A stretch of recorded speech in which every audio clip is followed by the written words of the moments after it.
Negative, market রোজ দিন negative negative negative, তো তার সাথে তো আমার ফান্ডগুলোও তো রোজ দিন দেখছি যে নেগেটিভে যাচ্ছে।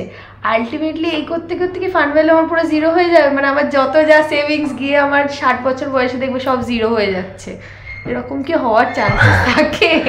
এবার না দেখ, আগেকার দিনে একটা কথা ছিল যে রাজার ধন বসে খেলেও এক টাইমে শেষ হয়ে যায়। তা এখন তো সেই রাজা নেই, রাজার ধনও নেই, আমরা কেউ বসেও খেতে পারি না। তো আমি যদি একটা ফ্যামিলি ধরে এক্সাম্পল দিই, এখন দেখবি ফ্যামিলির প্রতিটা মানুষকেই মোটামুটি খাটতে হয় বা ইনকাম করতে হয় নিজের জীবনটা চালানোর জন্য। মানে তুই যে প্রশ্নটা করলি সেটাই আমি একটু ফ্যামিলি ওরিয়েন্টেড একটা এক্সাম্পল দিয়ে বোঝানোর চেষ্টা করছি। এখন আমাদের ফ্যামিলিতে ধর আমি একটা ইনকাম সোর্স, আমার ওয়াইফ হাউস ওয়াইফ, কিন্তু ওয়াইফের শ্বশুর বাড়ির একটা বাড়ি আছে, ওটা হয়তো আমরা ভবিষ্যতে পাবো। ওই শ্বশুর মশাইয়ের হয়তো কিছু জমানো আছে, আমার মার একটা পেনশন আছে, আমার বয়সী লোকের যাদের ছেলে মেয়ে আছে তারাও হয়তো এই বয়সে এসে আর্নিং করে, কারো একটা এক্সট্রা বিজনেস থাকতে পারে। আমার যেমন ধর সন্তোষপুরে একটা ফ্ল্যাট কেনা আছে, তো ওটাও হয়তো ইন ফিউচার ভ্যালু বাড়বে, বা আমি চাইলে রেন্টে দিলে ওখান থেকে একটা ইনকাম বাড়াতে পারি। ধর কারো একটা কোনো গাড়ি নামিয়েছে, সেখান থেকে সে একটা ইনকাম আনে। তো যে কোনো ফ্যামিলিতে, তুই যদি তোর ফ্যামিলিতেও দেখিস, তোর ফ্যামিলিতে কিন্তু তুই একা নস, তোর ফ্যামিলি সবাই কিছু না কিছু ইনকাম করছে, প্লাস তোদের একটা বাড়ি আছে, কিছু হয়তো এফডি রাখা আছে, কিছু এলআইসি আছে যেখান থেকে মান্থলি একটা ইনকাম আসছে।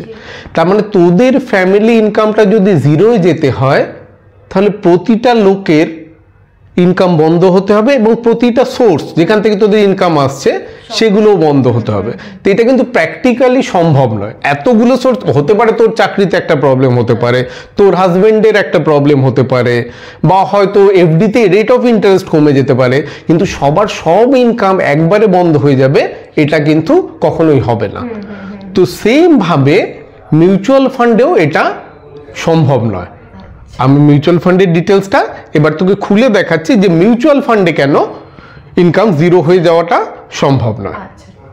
আমরা যখন মিউচুয়াল ফান্ডে এবার ইনভেস্ট করি, তো মিউচুয়াল ফান্ডে কি ধর নর্মালি তুই ধর 1000-2000 টাকার কোনো এসআইপি করলি, তো আমি একটা কোম্পানির পোর্টফোলিও তোকে এখানে খুলে দেখাচ্ছি যে তুই 1000 টাকা যদি কোনো কোম্পানির পার্টিকুলার কোম্পানির মিউচুয়াল ফান্ডে ইনভেস্ট করেছিস, সেই কোম্পানিটা দেখ তোর 1000 টাকা 10.45% টাকা এইচডিএফসি ব্যাংকে ইনভেস্ট করছে, যেটা হচ্ছে প্রাইভেট সেক্টর ব্যাংক।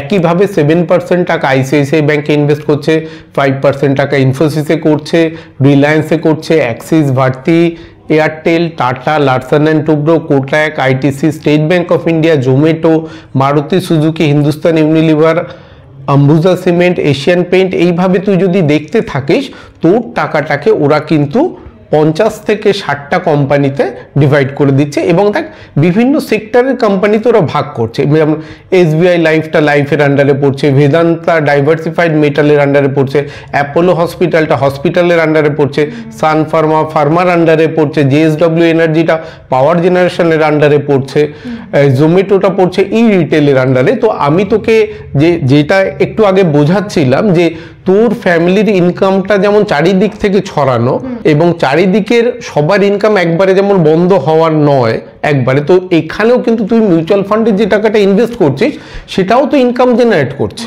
এবং ইনকামটা জেনারেট করার জন্যই তুই মিউচুয়াল ফান্ডে ইনভেস্ট করছিস। তোর ইনকামটা এখানে কিন্তু জেনারেট হচ্ছে এই 50-60টা কোম্পানির মধ্যে দিয়ে। আচ্ছা, বিভিন্ন সেক্টরে বিভিন্ন কোম্পানিতে এবং বিভিন্ন পার্সেন্টেজে। এবং কোন কোম্পানিতে কত পার্সেন্ট থাকবে না থাকবে সেটা তো ওই কোম্পানির মিউচুয়াল ফান্ডের ম্যানেজমেন্টের ব্যাপার, কিন্তু তোর টাকাটা যেহেতু 50-60টা কোম্পানিতে ডিভাইড থাকছে এবং বিভিন্ন সেক্টরে থাকছে, তো এই কোম্পানিগুলো যে হারে প্রফিট করবে তোর টাকাটা সে হারে বাড়বে। তার মানে তোর টাকাটা যদি বন্ধ হতে হয়, তাহলে এই 50-60টা কোম্পানিকে কিন্তু একবারে বন্ধ হতে হবে, যেটা কখনোই ফ্যামিলিতেও যেমন তোদের সবার আর্নিং একবারে বন্ধ হওয়া সম্ভব না, সেরকম মিউচুয়াল ফান্ডের ক্ষেত্রেও এই 50-60টা কোম্পানি কিন্তু একবারে বন্ধ হয়ে যাওয়া সম্ভব না। কাজে ওটা কখনো ভাবিস না যে তোর টাকা জিরো হয়ে যাবে, সেটা কিন্তু আক্ষরিক অর্থে সম্ভব না। আর এবার এই যে ধরো প্রত্যেকটা কোম্পানির পাশে এই যে পার্সেন্টেজ গুলো রয়েছে, মানে আমি যদি কথা বলি, এই যে এইচডিএফসি ব্যাংক যেটা দেখাচ্ছে তার পাশে দেখাচ্ছে এখানে হোল্ডিং 10.45%, তার মানে আমার যে টাকাটা তার মধ্যে মাত্র 10.45% ওখানে ইনভেস্টমেন্ট। একদম, মানে যদি কখনো এর মধ্যে কোনো কোম্পানি যদি নেগেটিভ যায় বা বন্ধ হয়ে যায়, তার মানে সেই পার্সেন্টটুকু নিয়ে আমার ক্ষতিগ্রস্ত হবে। একদম।